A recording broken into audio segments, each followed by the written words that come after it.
тому же японским гостям представили туристический потенциал региона. О приоритетных направлениях сотрудничества между Японией и республикой в области внедрения передовых технологий рассказала председатель правления Алмаз-Регионбанка Людмила Николаева.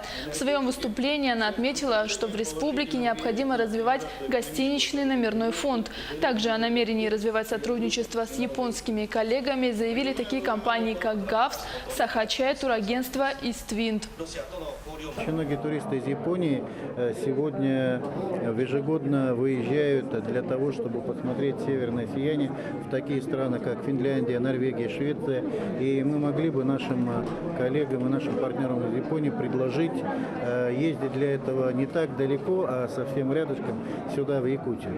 И думаю, что эти проекты имеют право на жизнь, но для того, чтобы они были реализованы, конечно, нам с якутской стороны предстоит решить очень много вопросов, прежде всего инфраструктурного плана. Это и реконструкция международного терминала аэропорта Якут, строительство гостиничного комплекса, решение транспортной логистики. И при решении этих проблем, я думаю, что массовый турист из Японии будет приезжать в Якутию. В пресс-конференции господин Фукии Масаоки заявил, что в Якутии множество перспективных направлений сотрудничества: обработка драгоценных металлов, туристический бизнес и экспорт.